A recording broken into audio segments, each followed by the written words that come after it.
Okay, here is this famous cabin. Let's investigate. The stove is cold. Nobody's been here recently. Some boxes. I wonder what they were used for. A lot of tools. I guess somebody noticed the cabin was about to fall down.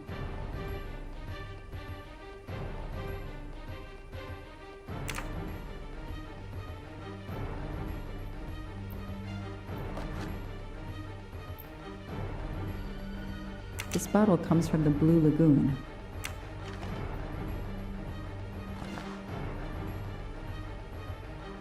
It's fluffy, no doubt about it. It's fluffy, no doubt about it.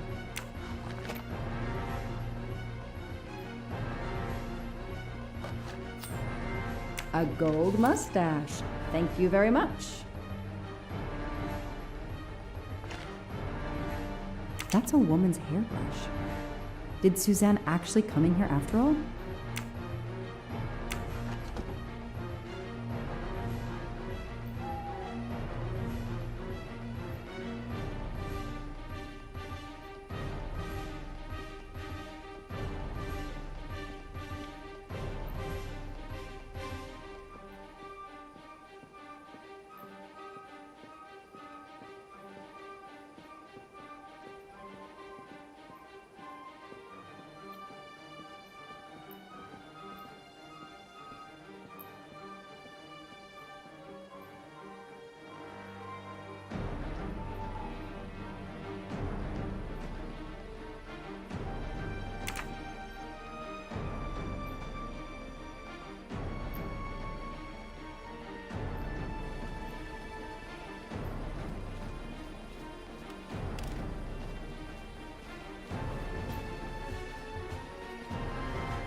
Damn, it's booby-trapped. If I move, it could go off, and that countdown tells me it wants to go off anyway.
Since I'm telling this story to you, Mr. Poirot, you should be able to deduce I didn't blow myself up. Let's see if I can remember how I defused the bomb.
Since I'm telling this story to you, Mr. Poirot, you should be able to deduce I didn't blow myself up. Let's see if I can remember how I defused the bomb.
That should do it. Wow, I wonder if that's how close it was. This would have ended my investigation right here. These rods are heading towards the canisters. It must be the trigger for the explosion. I smell a strong, sweet smell. Damn. I think these are filled to the brim with diethyl ether. Incredibly flammable. It looks like the kidnappers wanted to utterly destroy this place and whoever opened this hatch. A wooden crate? I have to open it.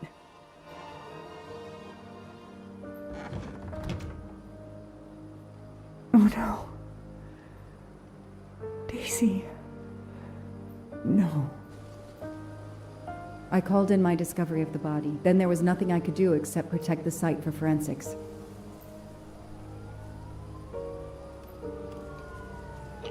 The forensics team arrived an hour later, cordoned off the cabin with crime scene tape, and went to work, looking for physical evidence, fingerprints, testing for fluids, DNA, any clues science can uncover.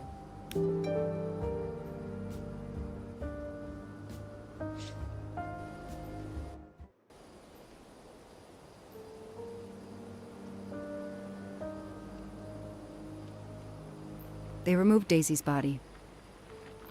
The autopsy would take place in the morning. But I had one more stop to make.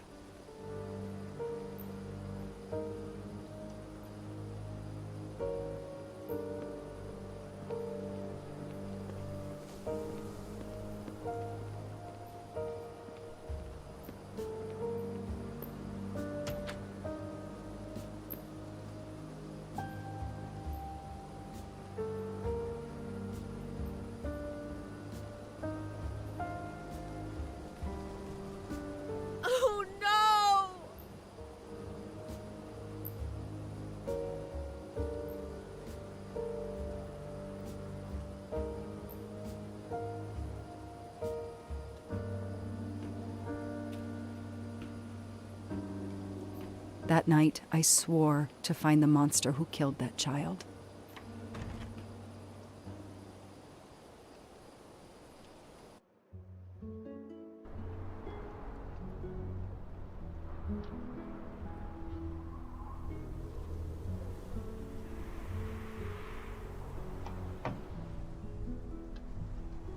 Ratchet on train saw me?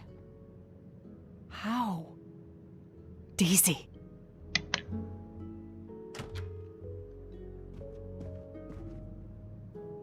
She was awake? And then she collapsed again. I take the responsibility. She was weaker than I realized. Oh. Lie still while I examine you. Pupils dilated? I'm all right.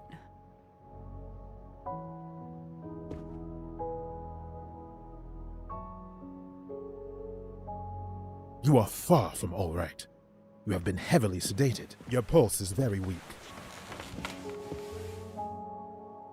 I have to finish my story.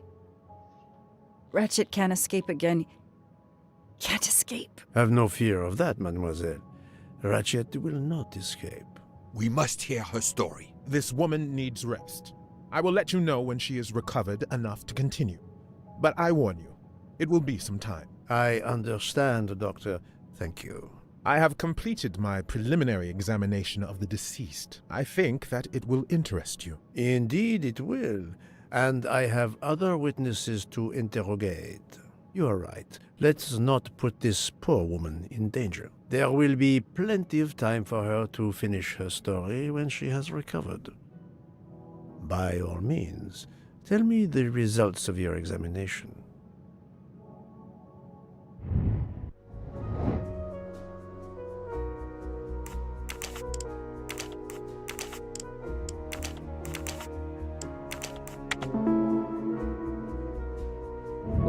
I'm right again. That happens to me a lot.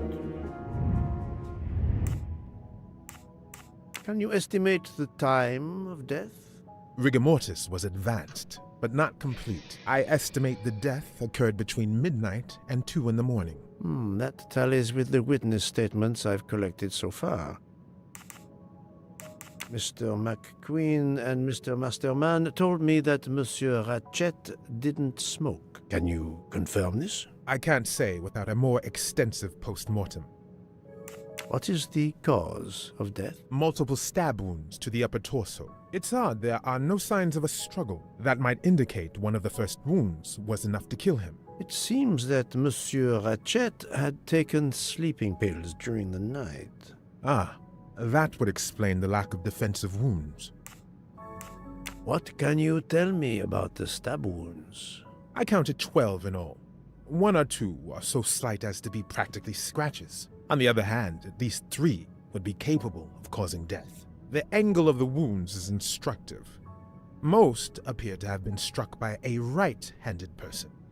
But you see, this one, under the right armpit, it's not a deadly blow given the depth, but a right-hander couldn't have done it. It was most certainly struck with the left hand. So, our murderer is left-handed. No, it is more difficult than that, is it not? As you say, Mr. Poirot, some of these other blows are just as obviously right-handed.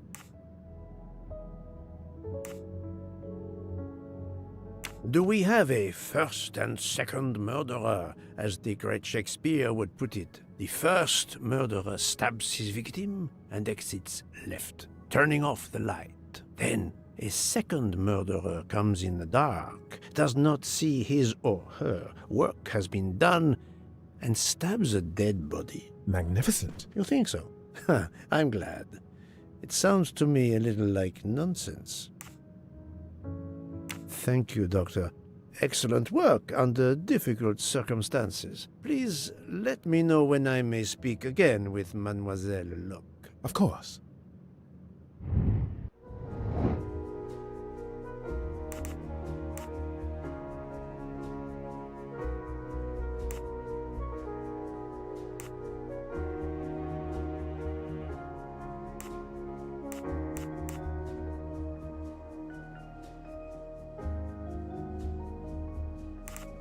Those I've questioned, even a smoker.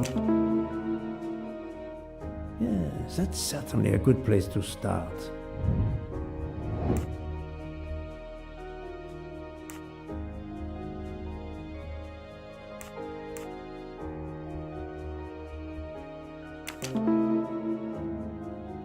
Yes, I have personally seen some passengers smoking. I just have to remember who they were.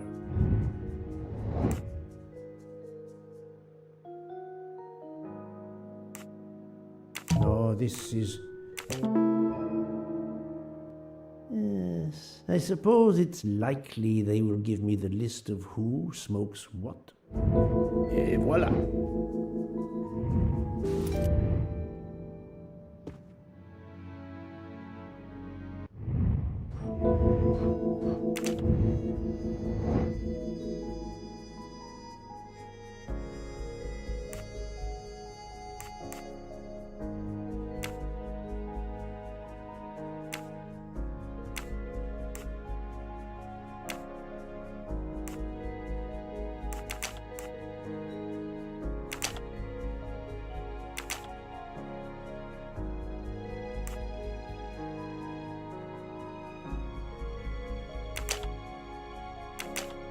I must admit I'm not right this time.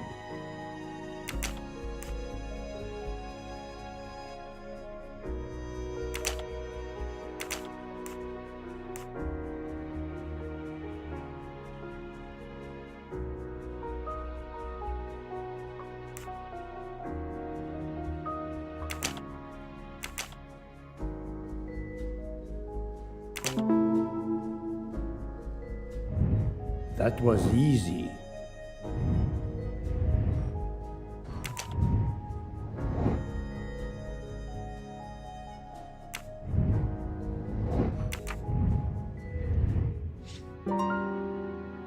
How is Mademoiselle Locke, Doctor? Her vital signs are improving, but she is still unconscious. I understand. Thank you for looking after her.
Most of the passengers pass by the bar during the day. They eat, drink, write. Maybe I can use this information for my investigation.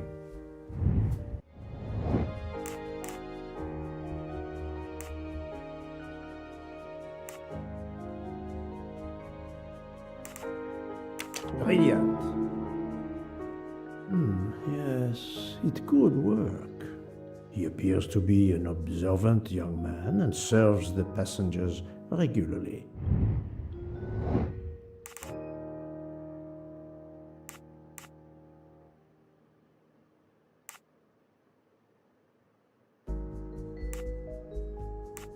Great.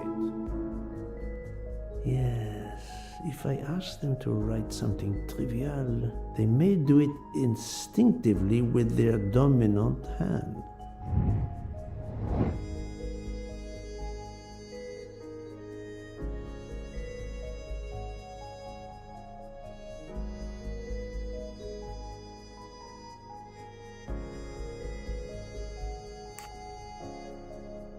Right.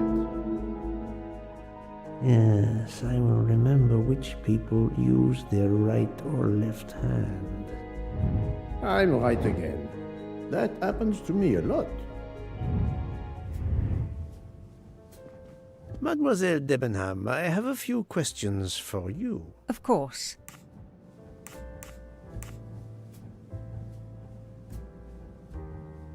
Let's start with your movements last night. There's little to tell. I went to bed and slept. Did you know the man who was killed? I saw him for the first time during lunch yesterday. Did you notice anything about him? Well, if I believed in auras, I might say he seemed dark.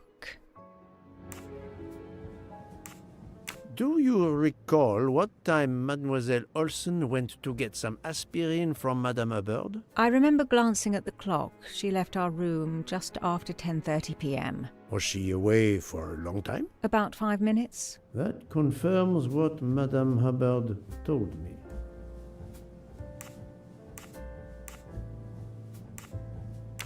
Do you own a scarlet nightgown? No, it isn't mine. Whose then? I don't know. What do you mean? You do not say, I have no such thing. You say, it isn't mine, meaning that you know who it belongs to, am I correct? Oh, I see.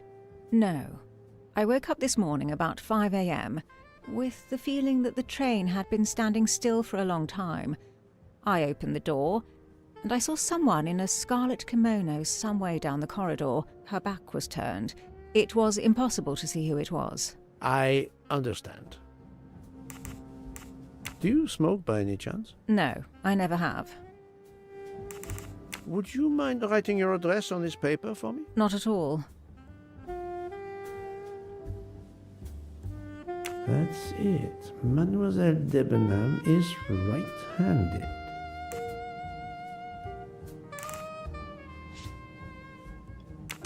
Thank you for your assistance, mademoiselle. Mademoiselle, I am sorry to disturb you, but I need to ask you a few questions. Are you the investigator? I am.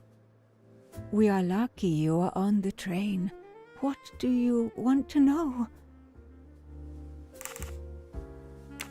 I hear, mademoiselle, that you were the last person to see the murdered man alive. I do not know. It may be so. I opened the door of his compartment by mistake. I was much ashamed. It was a most awkward mistake. You actually saw him? Yeah, he was reading a book. And what did you do after that, mademoiselle? I went in to the American lady, Mrs. Hubbard. I asked her for some aspirin, and she gave it to me. I usually carry extra aspirin for the refugees, but I gave mine to a camp in Turkey. They needed it more than me.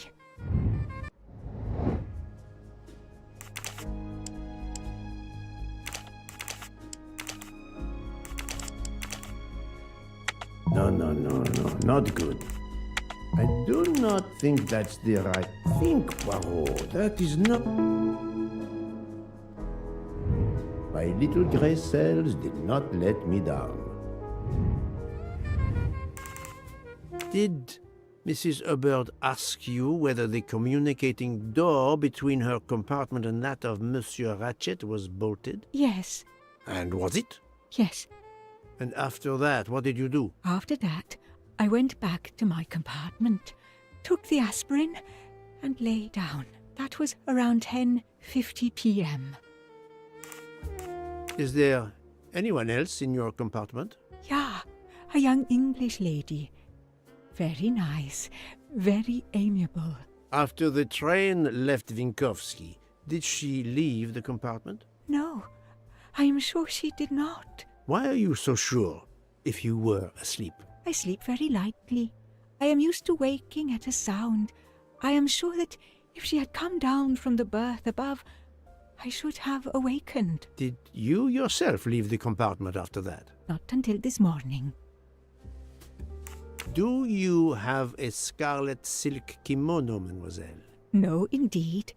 I have a good, comfortable dressing gown of Jaeger material. Do you smoke, mademoiselle? No, I can't stand the smell of tobacco. Perhaps you will be so amiable as to write me down your address. With pleasure.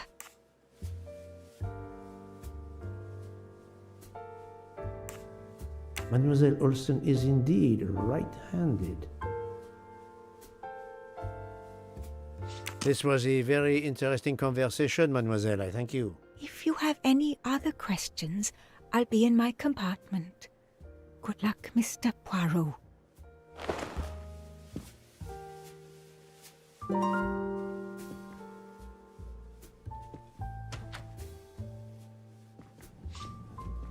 I'll keep an eye on them instead.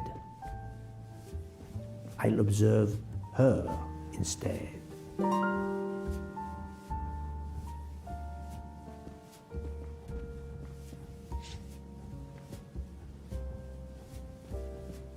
Monsieur Fauchet, may I disturb you for a moment? Of course. How can I help? It is, of course, about the murder of Monsieur Ratchet. Can you tell me your movements last night? I understand.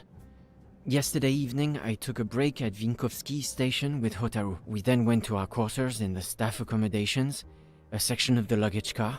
Freya was there, reading, and I went to bed right after. Freya is there now, I think, and Hotaru is in the kitchen. They can verify my story.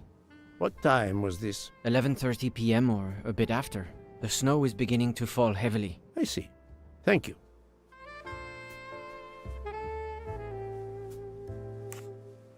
Are you a smoker? I'm trying to quit, but yes. I'm now down to just one pack of cigarettes a week. If you're looking for a heavy smoker, you should talk to Hotaru. Can you write your address on this paper, please? You want to pay me a visit? Who knows, Monsieur Fauchet? He is right-handed, there can be no doubt. Thank you, Monsieur Fauchet.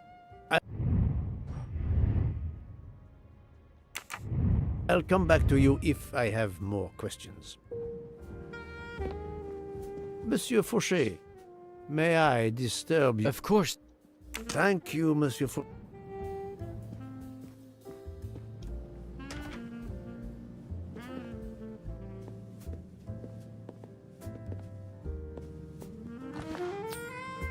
Another golden moustache to treasure.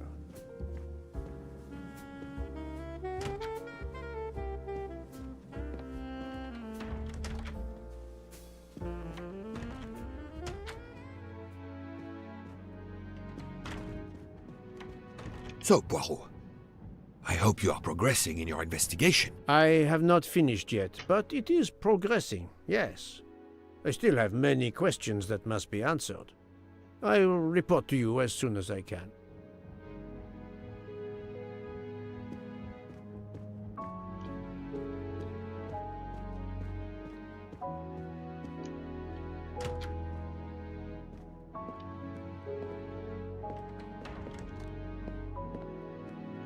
Ah, Monsieur Maury, would you have a few minutes to give me? I have some questions to ask you. Do I look like I can answer questions?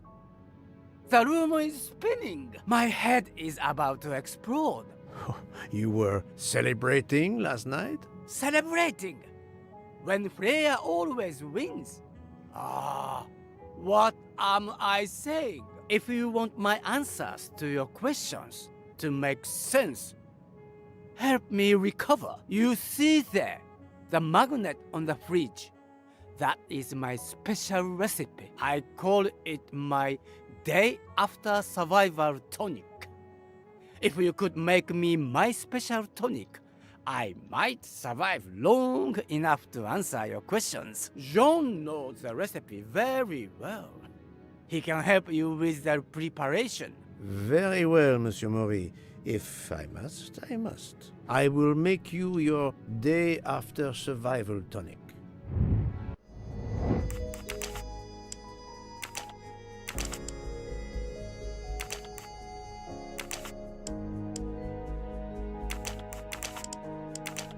No, not good. My little gray cells did not let me down.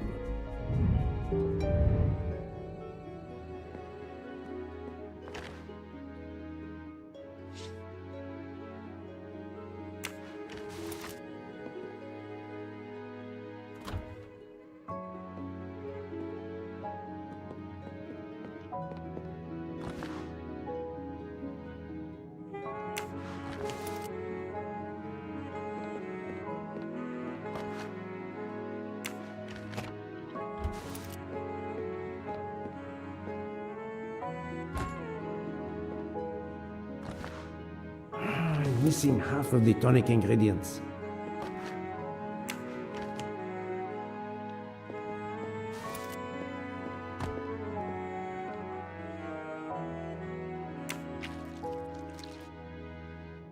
I have all the ingredients for Monsieur Maury's tonic. I have to go and see Monsieur Fauchet so he can prepare it for me.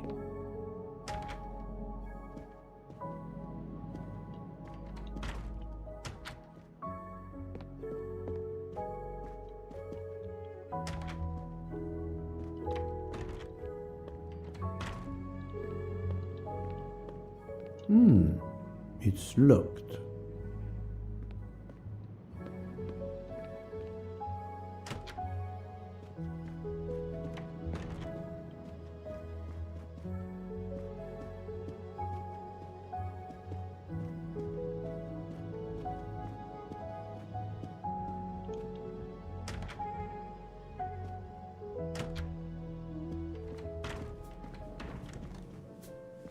Monsieur Fauchet.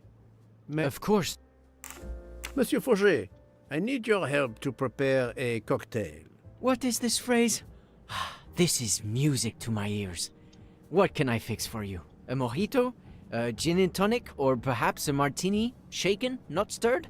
It's not for me, but for Monsieur Maury. Ah, his day after survival tonic. Unfortunately, I know it well. Here is everything that was listed on the magnet. Excellent! I can take it from here. Mr. Poirot, I'm uncertain about the lemon juice. Is it half a lemon or a full lemon for the recipe? Half a lemon. I can't remember if Hotaru prefers it with ginger or without. Do you remember?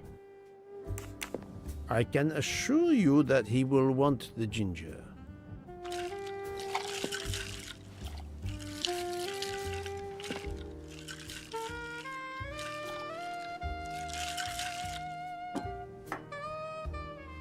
There you are, sir. Hotaru will be himself again. Excellent. Thank you very much.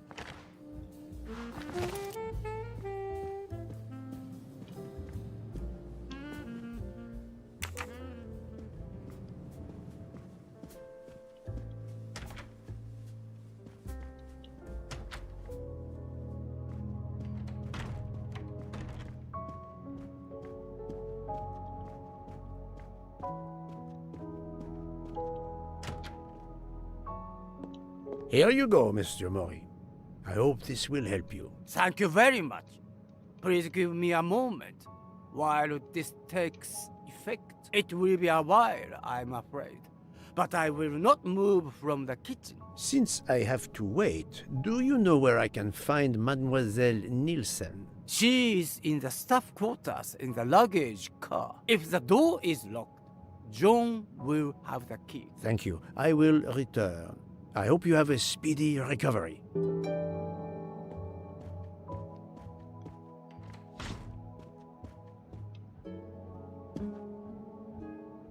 Monsieur Maury told me that you are the one who has the key to open the luggage car door. I will need it. Yes, that's right. Here it is. Please don't forget to give it back to me. I will not forget, Monsieur Fauché. I have a favor to ask. Could you visit the passengers who are in their rooms and explain there has been an error with their allergy and diet form? But, Monsieur Poirot, I made no errors. Of course not. Call it a computer error. Yes, it is possible, but even if I can see this is part of your investigation, I do not understand it. I would ask that you observe which hand each passenger uses. Ah, you wish to know if they use the right or left hand when they write? That is my intention. I will take on this mission for you. Excellent.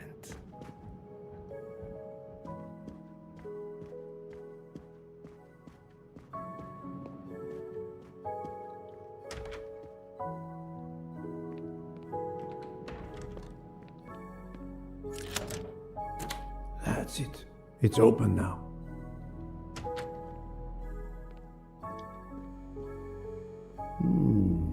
Empty rum bottles.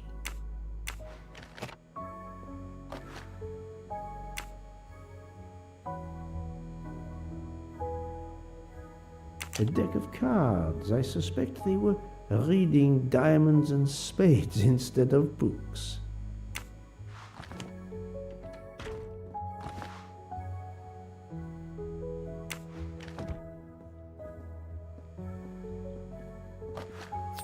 You can never have too many of these.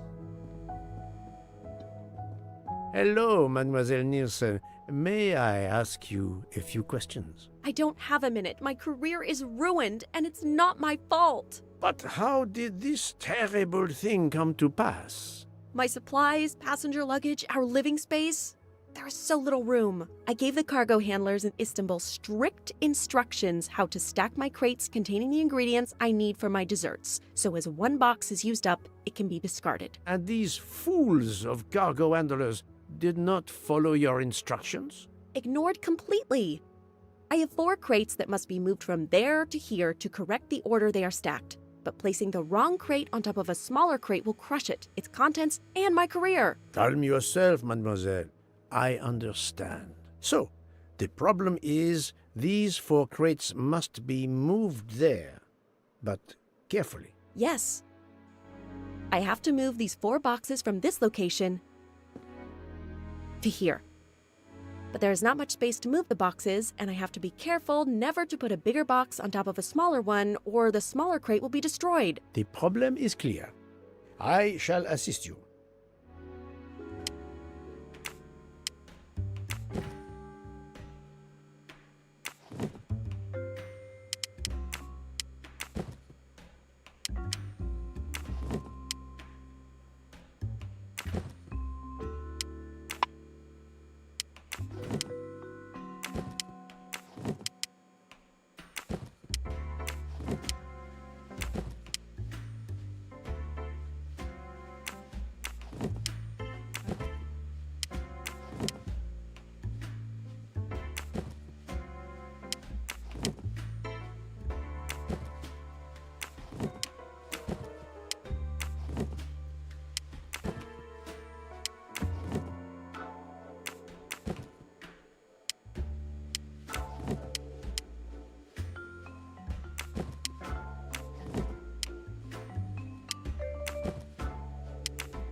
Et voilà! You are a lifesaver. Or at least a dessert saver. Thank you, thank you.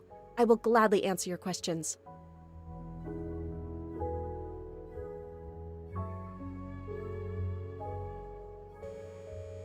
Can you tell me your movements of last night? Last night after dinner, I stayed in the kitchen until 12:15 a.m. Then I joined Jean and Hotaru in our quarters. Then all of us read quietly in our beds until we fell asleep. A very studious staff. However, Monsieur Mori doesn't seem to have followed the same literary pursuit as the others. And these rum bottles, do they have something to do with his hangover?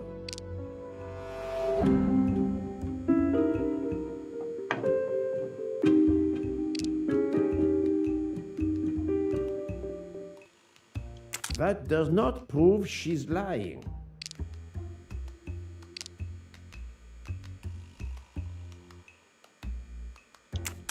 I rather think that you didn't just read last night. What makes you say that?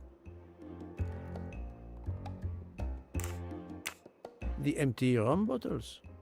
Were their labels part of your reading last night? My fault. I must have left them there before I put them in the bin. And these are straight from the bar. Our passengers must have drunk them. I have my doubts. But why would she feel the need to lie? I spoke to Monsieur Mori. He seemed to be quite hungover. He even asked me to make him his day after tonic. He blurted out, "Freya always wins." Wins what? Looking around, it is clear you were gambling and drinking most of the night. You don't understand. It's late when we're off duty, but we need to unwind. And now there's been a murder? Yes, I admit it. We went overboard last night. But please don't tell Mr. Book. It's against regulations. We could all be fired. Mademoiselle, I realize your difficult jobs have been made more difficult. But as you say, there has been a murder. I must have the truth. Of course. I'm so sorry. It's not such a crime. I'll leave it there and check in with Monsieur Fauché. Do you smoke? No, I never have. Thank you. Would you mind writing your address on this paper? I'm asking everyone on the train for addresses, in case I need to contact them once they leave the train in Paris. I understand. Yes, that's it. Mademoiselle Niersen is right-handed. Thank you for your answers, Miss Nielsen. You're welcome.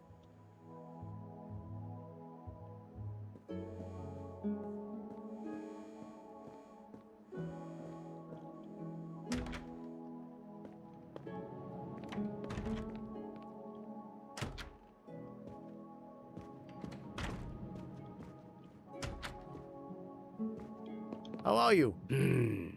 It's better.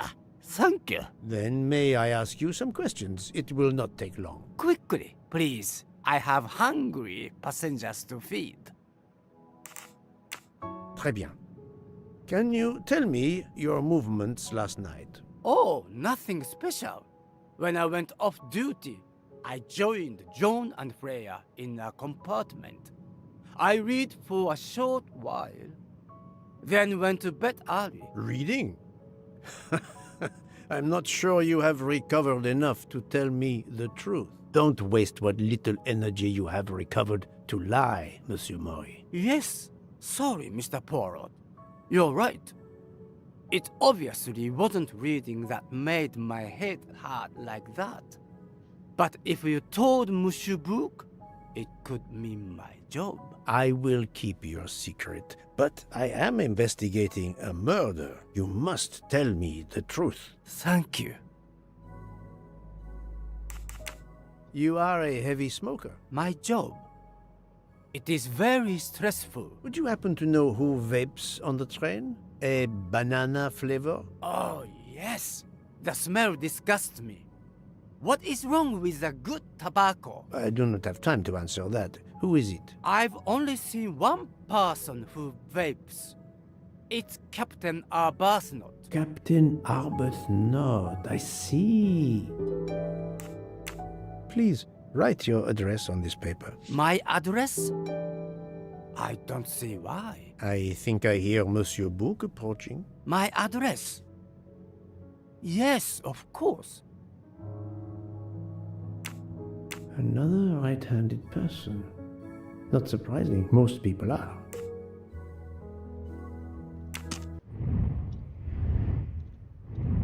Your testimony was invaluable to me, thank you.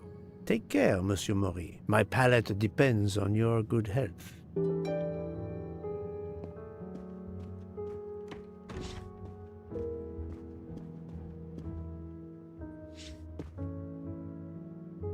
Here is your key. Thank you very much. My pleasure. About the little favor I asked of you. Aha, but of course. I was able to get new allergy forms from guests who were in their compartments. Monsieur McQueen, Monsieur Masterman, Count and Countess Andreni, they are all right-handed. I also asked Princess Dragomirov, but she had her assistant, Madame Schmidt, sign for her. She is right-handed as well. You have exceeded my expectations. Well done. Thank you, Monsieur Fauché. I'll come back to you if I have more questions.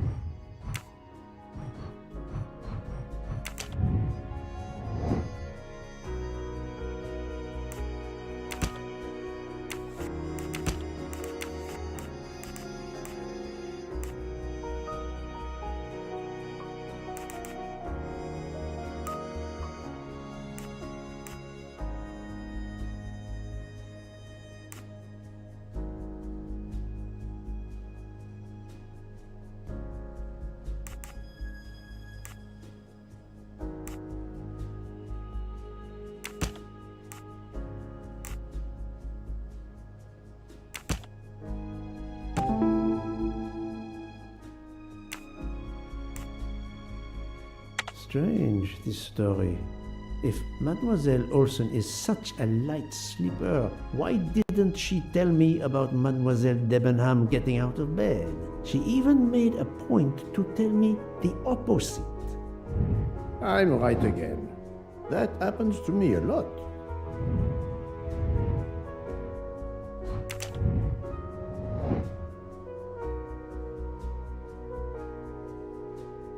Think, Poirot. That is not a good answer. Good job.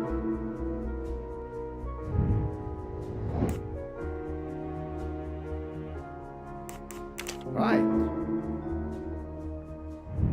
That's the right answer.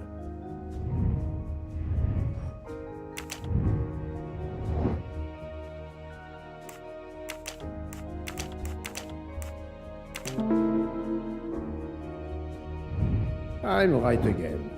That happens to me a lot.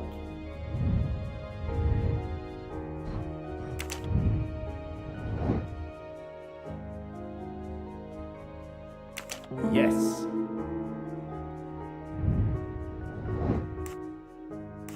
Adequate.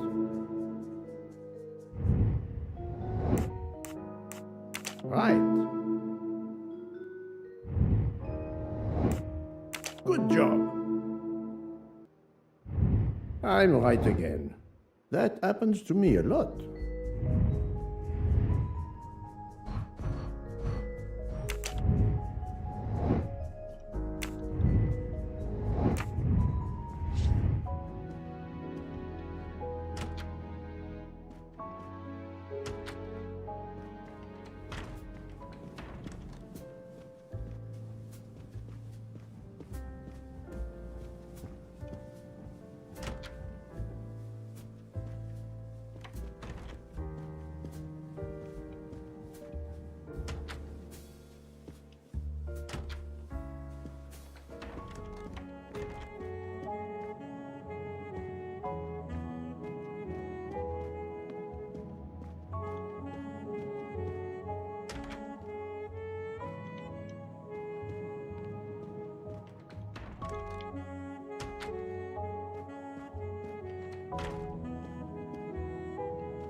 Captain Arbuthnot, I know that you are the only person on this train to smoke e-cigarettes. We found a vial of e-liquid at the crime scene. Will you talk to me about this, or should I pass on what I've learned to the police? All right. Come in if you must.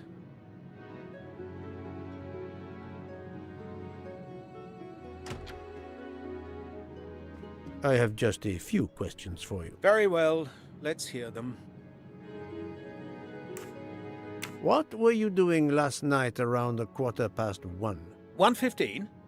I believe I was still talking to that young American fellow, Mr. McQueen, the secretary of the man who was killed. We were in his compartment. He was a friend or acquaintance of yours? No, I never saw him before this journey. We'd hit it off at dinner, and the conversation continued into the early hours. Until what time was that? Until 1:45 or so. Then I retired to my room and went to sleep.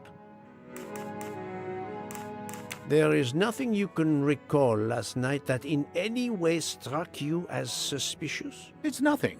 A mere detail. Allow me to be the judge. Well, before returning to my room, I went to the lounge car to get a glass of water. When I was passing through the first-class corridor, I noticed that the door, which is just after your room, 201, was not quite closed, and the person who was inside peered out in a furtive sort of way. Then he closed the door quickly. I know there's nothing in that, but it was the furtive way it was done that caught my attention. Struck me as a bit odd. I understand. Thank you for letting me know. The young English lady, Mademoiselle Debenham, was at the Tocatlian Hotel. Perhaps you met her there? We exchanged a few words, fellow Brits abroad, that sort of thing. What can you tell me about Mademoiselle Debenham? Nothing whatsoever. We barely spoke. The director of the Orient Express, Monsieur Bouc, thinks the assassin is a woman. And that is enough to accuse her? She had nothing to do with this murder. How can you be so certain? The idea is absurd. Ratchet was a perfect stranger to her. She'd never seen him before. Ah, did she tell you so? Well, yes, maybe she did. She may have commented once upon his somewhat unpleasant appearance. If a woman is concerned, as you seem to think, to my mind, without any evidence, I can assure you that Miss Debenham could not possibly be implicated. It is clear that the captain is defending Miss Debenham, a woman he supposedly doesn't know very well.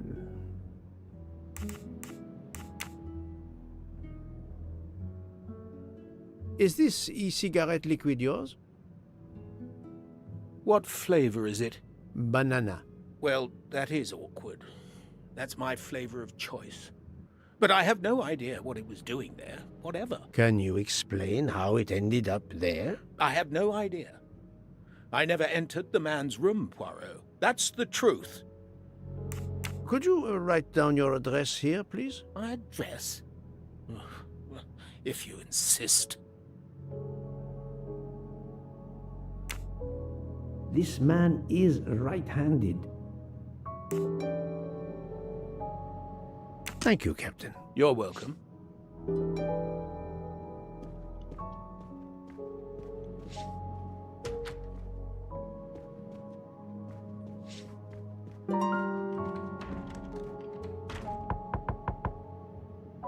Pardon this intrusion, Mademoiselle Olsen, but something you told me earlier confuses me. Oh, please, come in. How can you be sure Mademoiselle Debenham was in bed all night? As I told you, I am a very light sleeper. The slightest noise wakes me up. If Fraulein Debenham had gotten out of her bed, I would have heard her. I got up this morning around 8 a.m. She was sleeping soundly.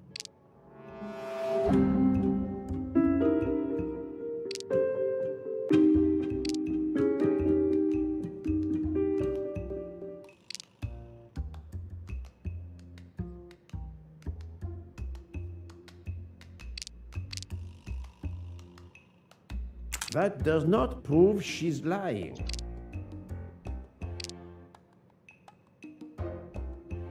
Oh, the truth cannot hide from Poirot forever. I know there is a clue somewhere to prove she's lying. Are you certain you would have heard her? Yes. Why are you asking? I spoke to Mademoiselle Debenham and she told me that she got up around 5 o'clock in the morning.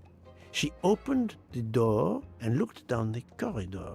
It was then that she saw a woman in a red kimono. How do you explain that? I think I must have been sleeping very soundly not to have heard it. Oh, but does that make me a suspect? I am not accusing anyone, mademoiselle. Do not worry. I am just trying to determine what happened last night. Thank you for your testimony.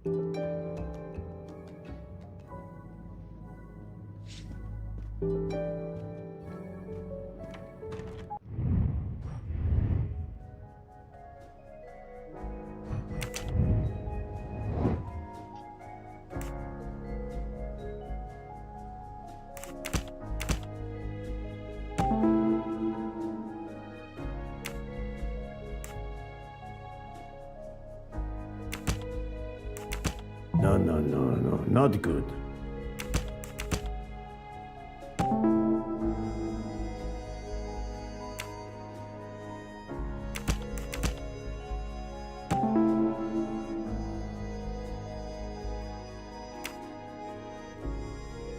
Captain Arbuthnot is the only passenger to smoke an e-cigarette.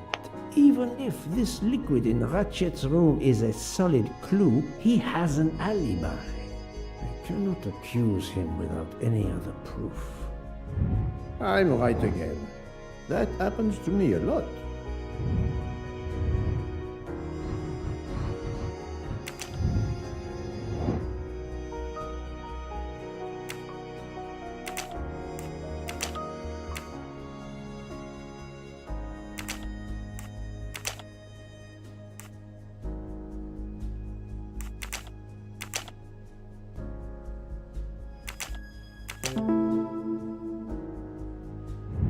My little gray cells did not let me down.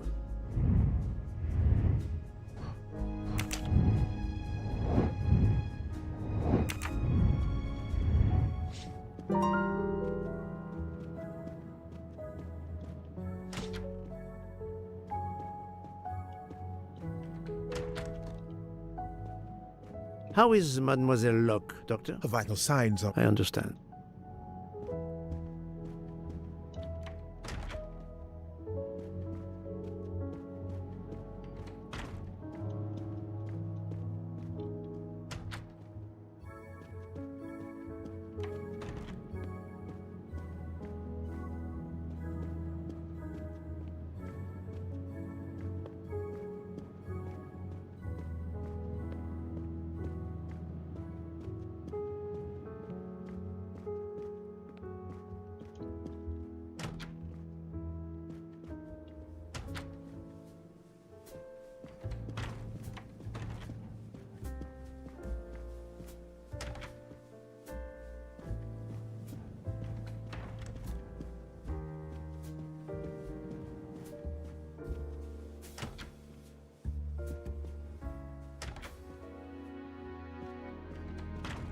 So, Poirot, I hope you are progressing in your investigation.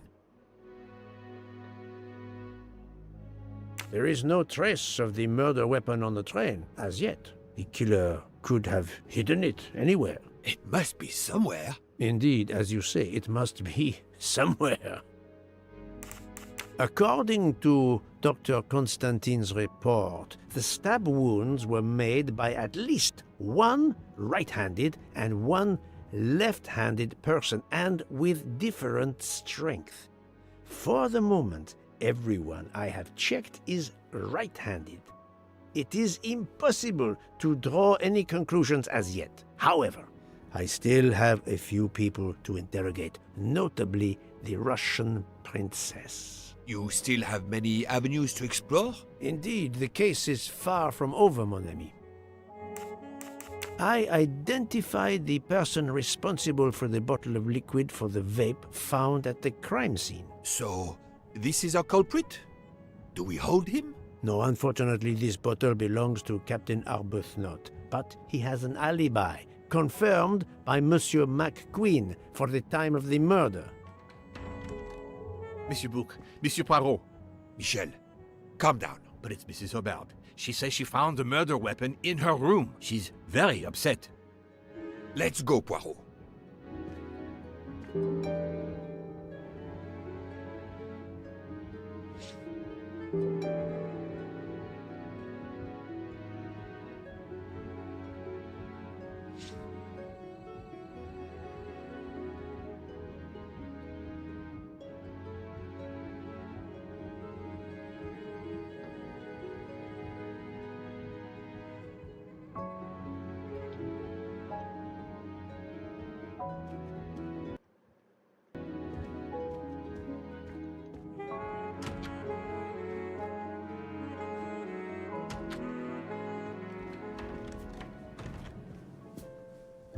Monsieur Fauché. Of course. So, Monsieur Fauché, are you trying to hide things from me? I know about your little party last night. You are not a detective for nothing. I'm sorry, Monsieur Poirot. Thank you, Monsieur Fauché.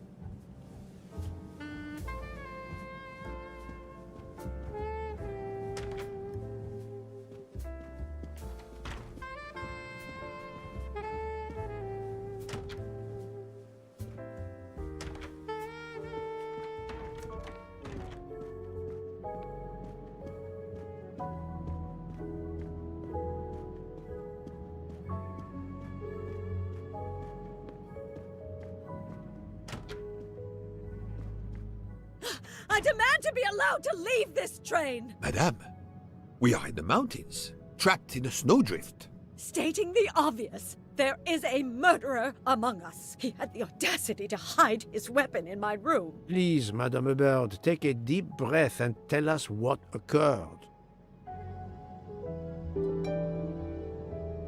Where did you find the knife? I wanted to get a handkerchief from my purse, and when I opened it, I saw it! A bloody knife! Am I next to be murdered? I very much doubt the murderer would give you his weapon. What do you mean? Madame, he would have used it. Oh, I haven't! Did you touch the knife? Of course not! What a question! I will take that as a no.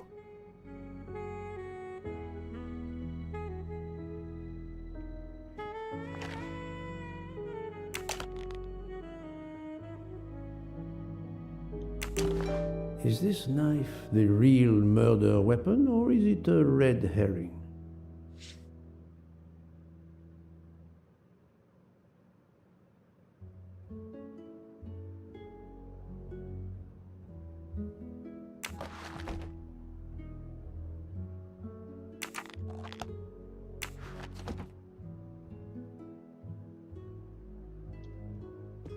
Mrs. Hubbard is distraught, Poirot.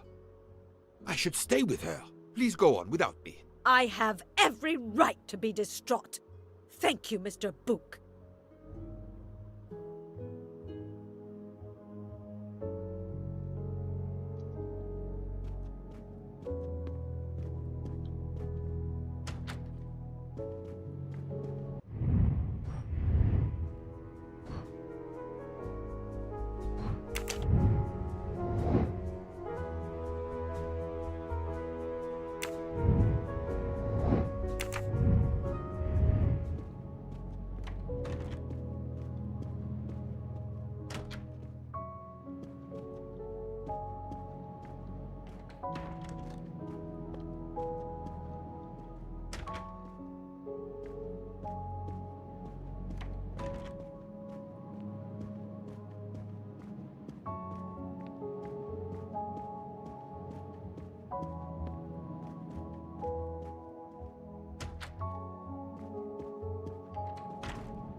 Dr. Constantine, we may have found our murder weapon.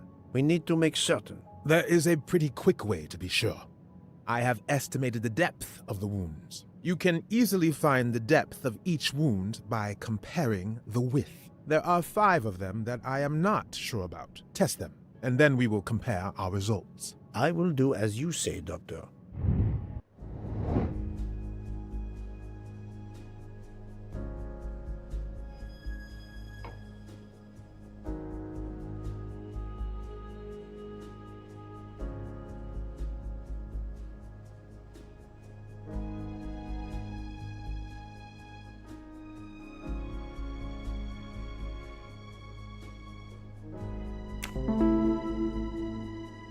I do not think that's the right answer.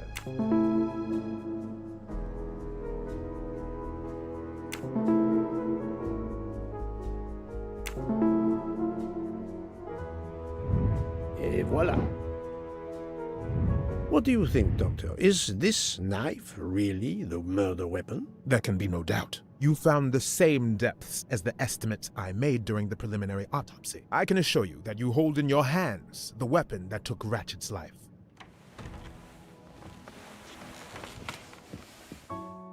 Thank you. I feel way better now. The rest gave you time to sleep off most of the effects of the drug. I'm still a bit groggy. That's understandable. Are you able to continue your story now? Yes. Yes, I think so. Where was I? You were explaining how you returned to the Armstrong house to tell them their poor little child was dead. Yes, that's it. I felt helpless. My part in the case was officially over, but I knew I couldn't let it go. Daisy deserved justice.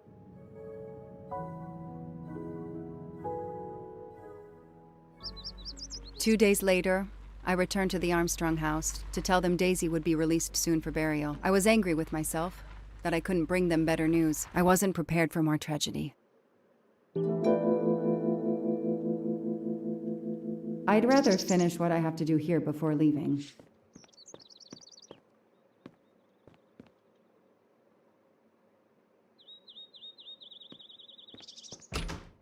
Hello, Miss Moreau. I'm here to see Colonel Armstrong. Good morning, Detective. Colonel Armstrong is upstairs. He isn't well.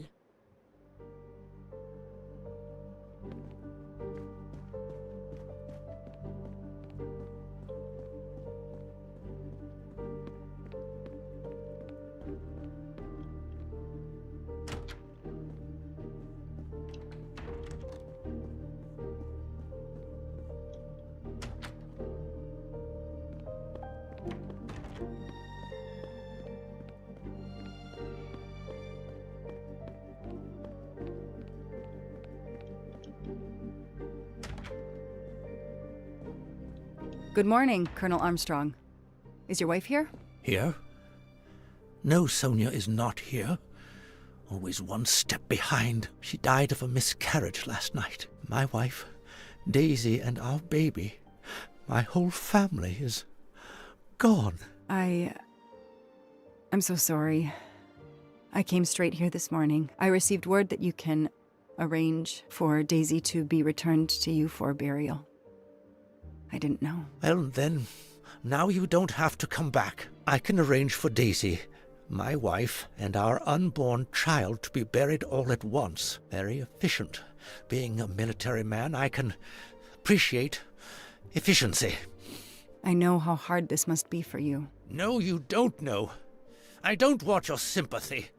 I want you to do your bloody job and catch the creature that did this. I know you won't believe me, but I swear to you, I will find who did this. If it takes me to the far corners of the earth, I will find them. Then go.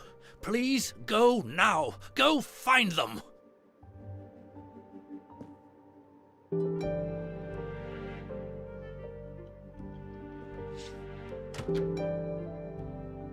The house that once held the laughter of a child now feels so empty. I'm not giving up. I'm a part of this case, or the case is a part of me.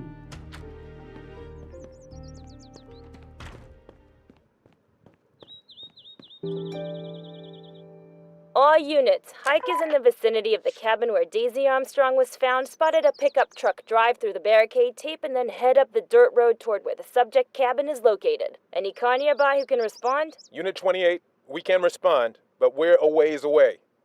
Dispatch, this is 11. I'm on it. Copy that. 11, you're good to go. Copy that.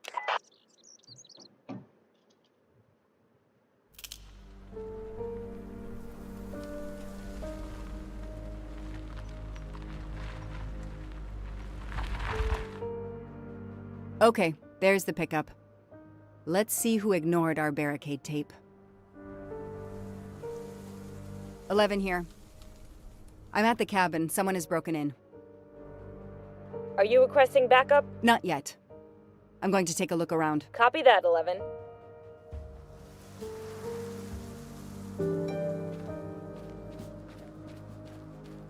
An individual has entered a police-secured area. I have to stop him first.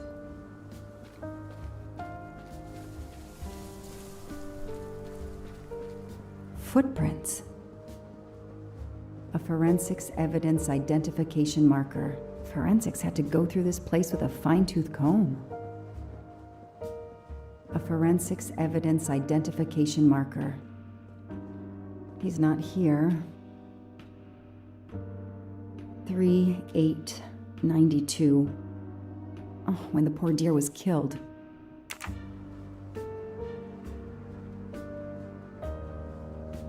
That's where I found Fluffy.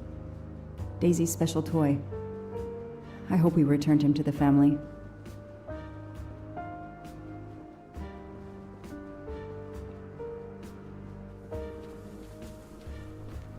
Somebody ignored the barricade tape.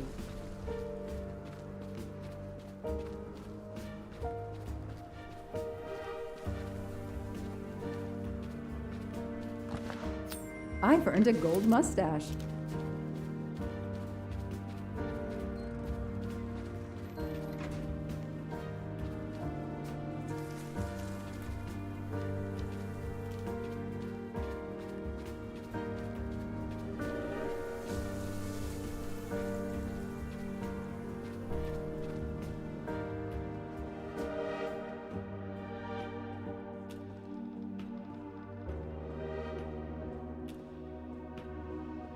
Duct tape to silence Daisy's screams. Damn it, Daisy. I will find whoever did this to you.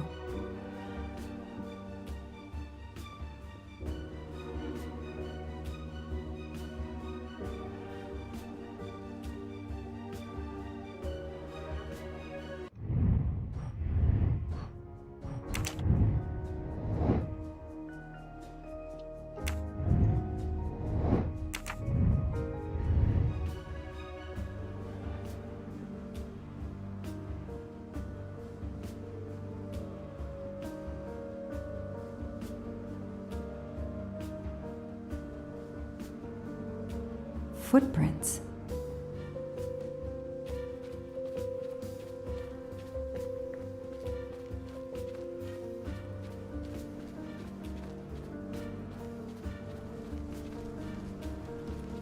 An individual has entered a police-secured area. I have to stop him first.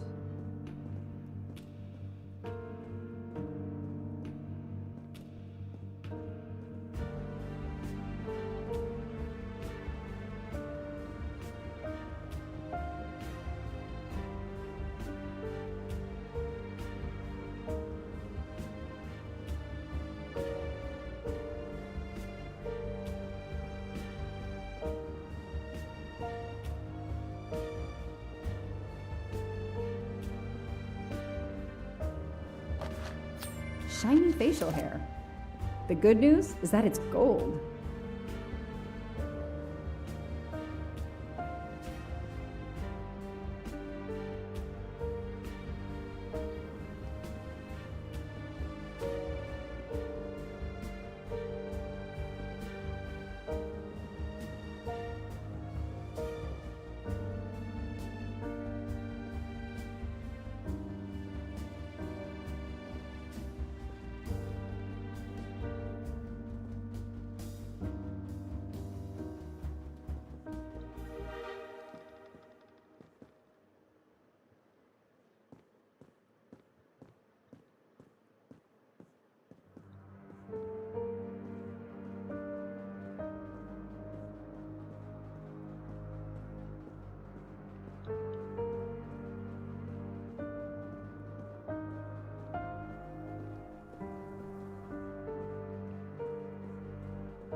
An individual has entered.